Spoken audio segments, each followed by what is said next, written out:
family and freedom in Cuba, Belgium, Brazil, Congo, UK and all over the USA to crowds from 14 to 40,000. International leadership speaker, trainer and coach.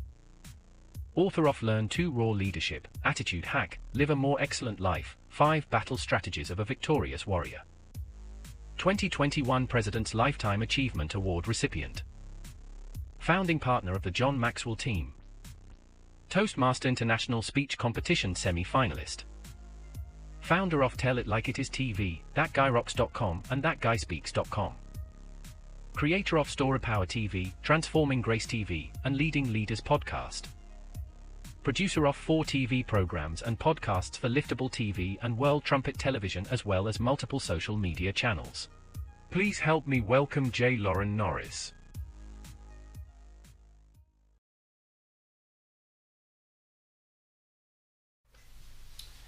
You know, I remember I was probably about 8 years old, maybe 9.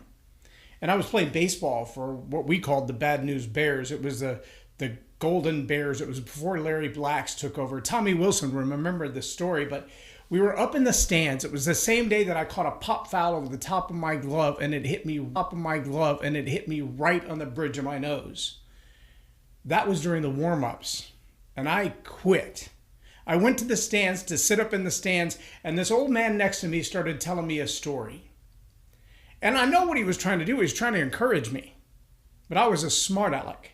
And several times I said to him, I think I've already heard this one. I already know how this one ends. I already get it. I was 9. I was a wise guy. And you know what I learned from his story? Nothing. Why? Because I didn't listen. Leaders know that your story is the most powerful thing that you have in your life to lead with. They also know nobody cares about your story. And I'm going to tell you why that's true and what to do about it in this episode of Leading Leaders. Subscribe now for our extensive video library of leadership lessons promoting faith, family, and freedom.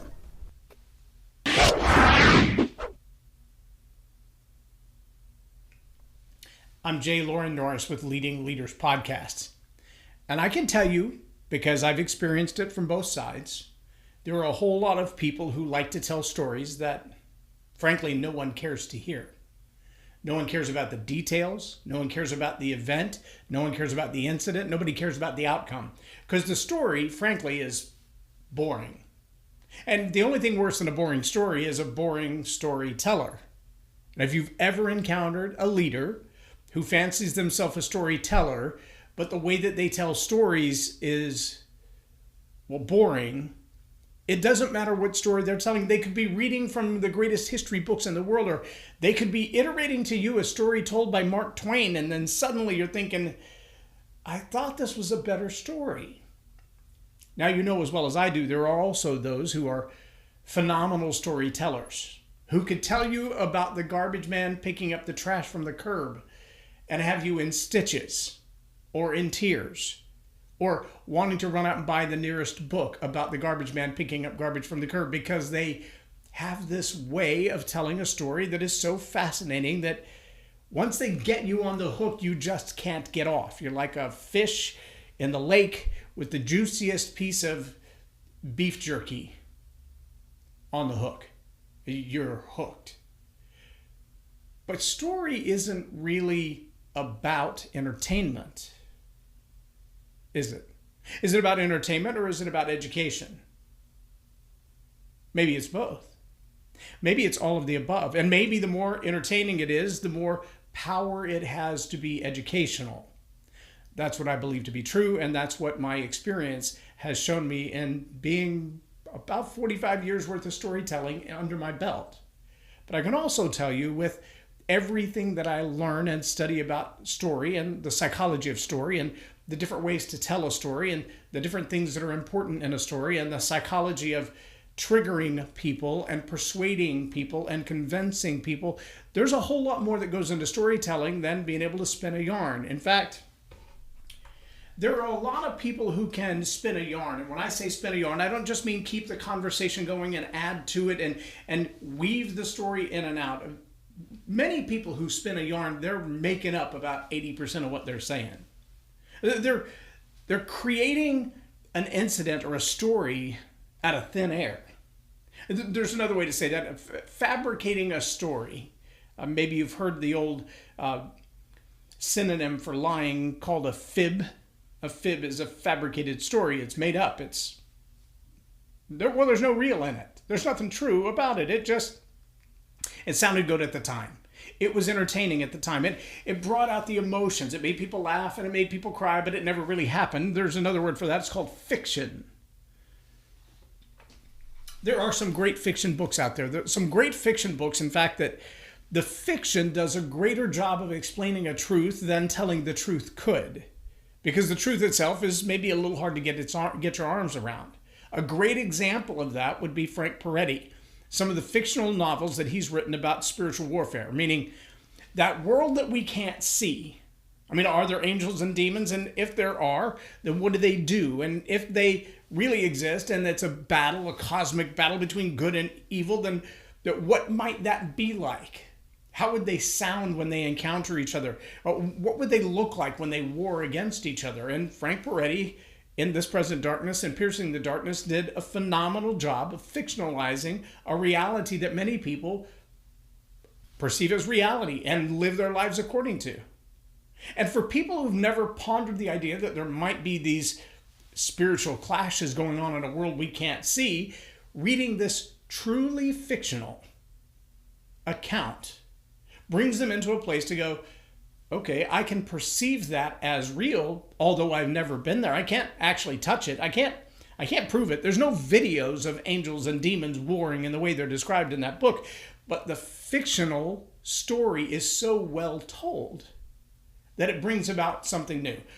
Another example of that would be the latest book by Patrick Lencioni, where he talks about the 6 levels of genius, or the 6 types of genius at work. And he spends 80% of that book in an allegory. The allegory is a fictional account that relates true events in a way that you can relate to them better. He's telling the truth about how people interact with each other and the different ways that we learn and the different ways that we teach and the different ways that we behave. And so he's able to use an allegory, a story that represents other real facts, to tell a truth that, well, it just changes the way you look at work. And if you haven't read that book yet, I highly recommend it, especially if you're a leader. Now, the power of your story is a whole different thing. Because as a leader, the power of your story is about developing and expressing your credibility. Who are you? What have you done? What have you learned? What mistakes have you made?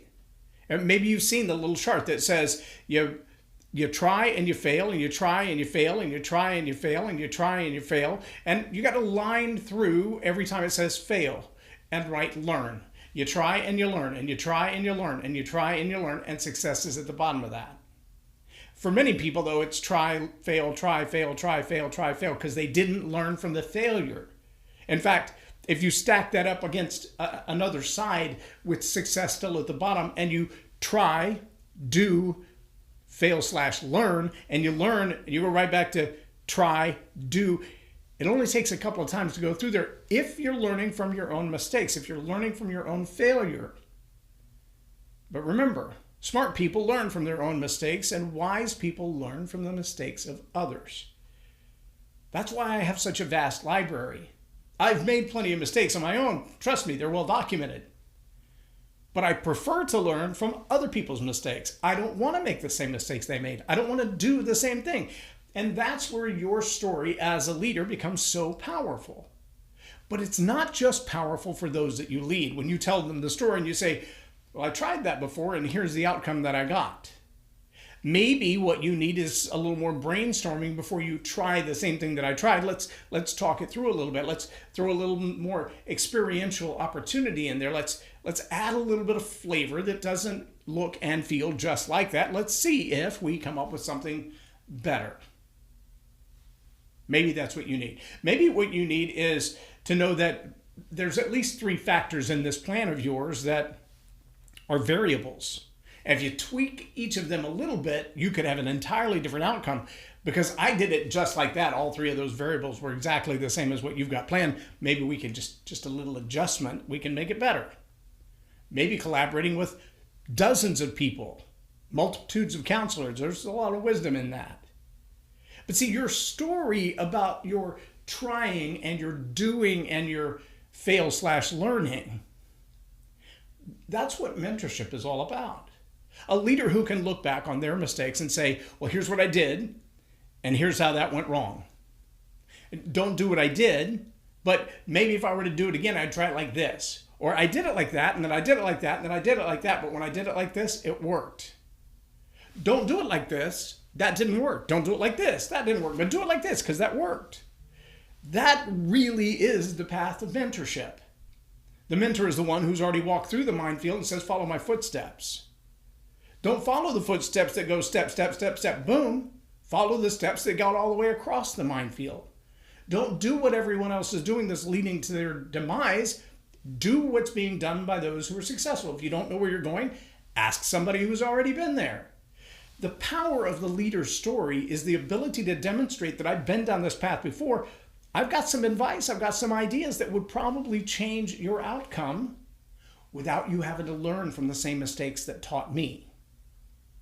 That's good leadership. Now, here's the caveat when I say no one really cares about your story. Because we often, as leaders, we want to tell the story in a way that either makes us look like the hero or it expresses all of our emotion, good or bad. I can't tell you how many times I've worked with people as leaders, as communicators, whether they're on the stage or in the boardroom or just sitting down with a group of folks to mentor. And they want to tell their story, and when it makes them cry, they're hoping everybody else is crying too, but that's not always the case. In fact, what they find is that telling their story is cathartic for them. It makes them feel better. That's probably the worst kind of story to use in leading. If it just makes you feel better to tell that story in a lot of places where you're rehearsing and practicing and maybe even recording yourself and listening to it back. But here's the truth. The crowd doesn't care about that story that makes you cry. The only thing the crowd wants to know about your story is, will hearing your story and the outcome that they desire being achieved change their life? In fact, will listening to your story provide them some insight, some knowledge, some understanding that not hearing your story would leave them without? Hey, have you given them a shortcut, a solution, an answer, advice that they couldn't find anywhere else? In telling your story, have you related to them something that they would say, I could have read 1,000 books and never come to that conclusion. I could have lived through it myself and failed and failed and failed and failed before I understood what you just told me in your story. Now, whether it's an allegory or it's your real story, as long as you're delivering solid advice, you're providing the mentorship that leadership should provide. You're doing what should be done. You're offering a solution to a problem they're encountering.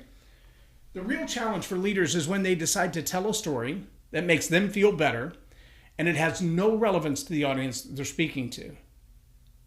Now, one of the things that I teach my coaching clients, and I want you to get this as a leader, is sometimes you look at your story in a full book, cover to cover. Maybe the window of time that you're talking about is your teenage years, from say 17 or 18 when you got out of high school, through your military career or your college career, through your first 5 or 6 years at work. And so now you're 30 and you've learned all the lessons you need to learn. So from 17 or 18 to 30 years old, so it's a 12-year time span. Now, if you wrote everything that happened, that book would be about this big. So obviously you're not going to write everything that happens. The editor's going to tell you to pare it down, pare it down, pare it down. The editor's probably going to try to keep that book under 300 pages because most people won't read even 300 pages. Most people want a 35, 40-page coffee table book or an ebook or the Cliff Notes. I would ask you to raise your hands if you read the Cliff Notes instead of the Grapes of Wrath. Chances are you did. That's exactly what everybody wants to know about your life. They want the Cliff Notes version of your life. Now, if you were to look at that whole 7 to 12 year time span and say, okay, so what are the best parts of the Cliff Notes of my life as a leader? You would realize there are parts of that where really the story is the same, and what you're really doing is just shifting the clock. Literally, like spinning the hands forward on the dial. You're trying to get people to a different point in time.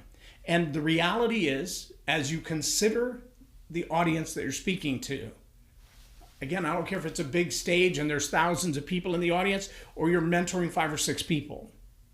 As you see the faces, know of the experiences, understand their level of education and their life experience, your ability to assess those things should allow you to spin the dial, so to speak, on the clock, to fast forward or to rewind, to say, I want to be able to tell you about an incident in time that starts like this and ends like this, and the lesson I learned was that. And if you will apply what I learned in that moment in time, you can save yourself a lot of pain and heartache. You could advance your career even sooner. You could accomplish your goals even faster. You could find success without all the failure that I had to experience. You'll have a jump start to your next level in your career, in your education, in your relationships, in your finances, if you just hear this story. Now, realizing I don't have to start at 17 years old every time. The timeline doesn't have to start in the same place every time. But I have to find the portion of the story, the time in the story, the incidences that most relate to the people I'm talking to right now. And even if I looked at my whole story and I said, you know, today I'm talking to a bunch of high school students in a mentoring class. Tomorrow, it's a boardroom full of executives. On Thursday, it's a bunch of politicians, and they've got a whole different way of looking at the world than I do. What does my story have to do with them? See, again, it may not be that you're telling a different story. It still comes from the same window of time in your life between 17 and 30 years old. It still comes from the lessons that you've already learned and experienced. And the real question they're asking is, what did you learn in that season of time that's relevant to me? Because they don't care about your story. Even if it's entertaining in the way that you tell it, even if it's fascinating in the things that you experienced, even if you've been places and done things that are mind-boggling. If they can't apply it to averting pain, saving money, or saving time, they don't care. I'm sorry. I don't mean that to be mean. They just don't care. Your best, most fascinating story is not enough to keep everybody's attention. It's the moment in time that they can see themselves in your life, in your story, and go, that was me. I went through the same thing. I did not get the same results. In fact, the last time I tried that, it was a mess. It cost me a whole lot of money. I was just listening to an interview that someone did with Elon Musk. And Elon Musk said, you know, I'm really good at math, and I understand the banking principles, and I understand all of the processes of making money in the stock market. I get it. I know how to do that. But I made the worst timing decision in the history of the world when I bought Twitter, because I bought it at a price that right now its evaluation is less than 50% of that. I bought it at the highest price it had ever reached. And if I sold it right now, I'd make less than half of what I bought it for.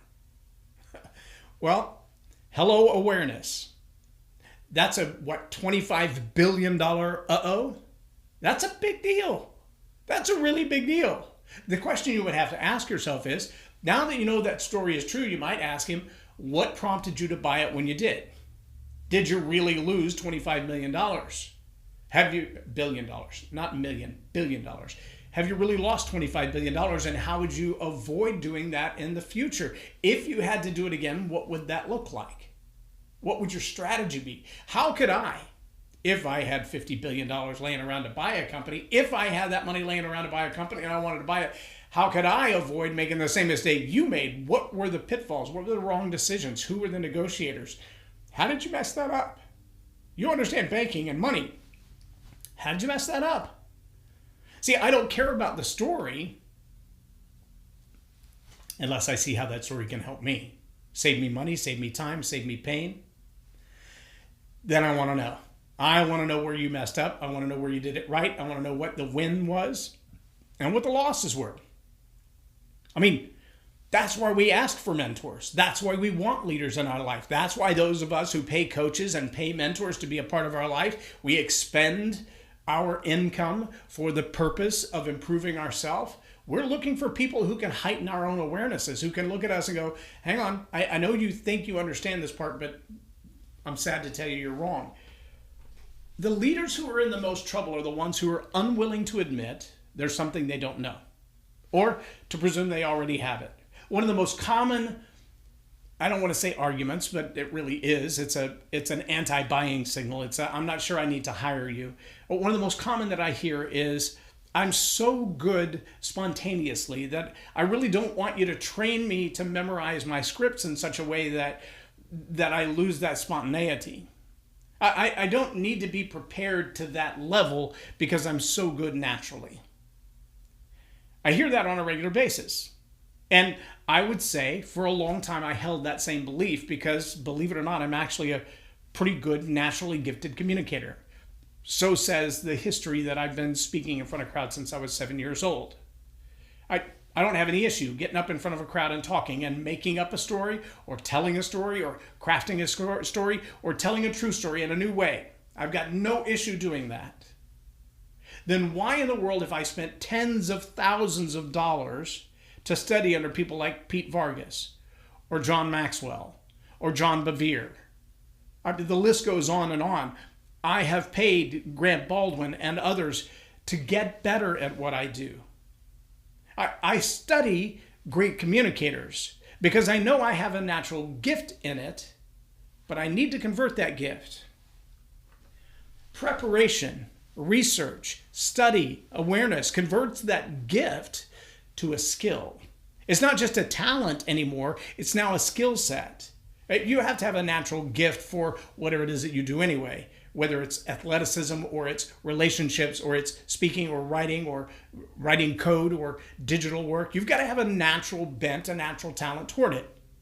But when you add practice, rehearsal, and study to that, now you've converted that from just a gift or a talent into a skill, and the more practice you put into it, the more research you put into it, the more study you put into it, the better it gets.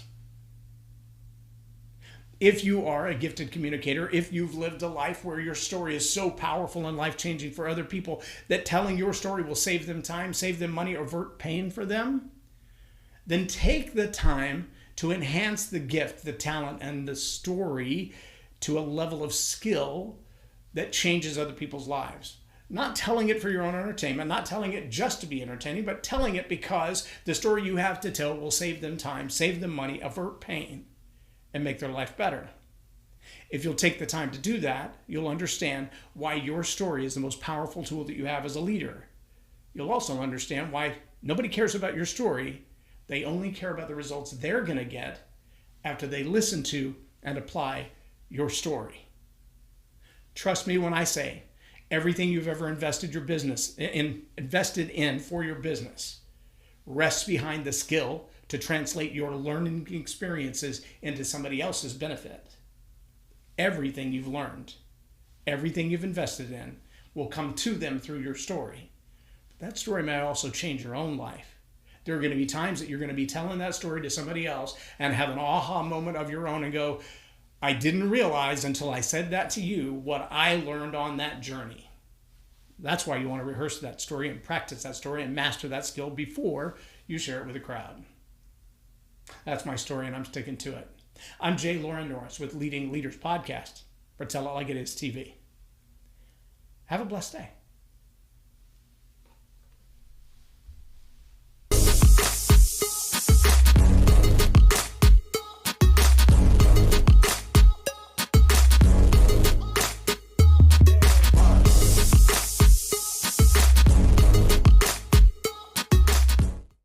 Loren is a master teacher on storytelling, and I learned so much. I'm really going to have to sit down and go back through everything, and I think I might have to have some more coffees with Loren, but it was totally worth my time, and I really highly recommend it if you're looking to grow your ministry, grow your business, grow your career.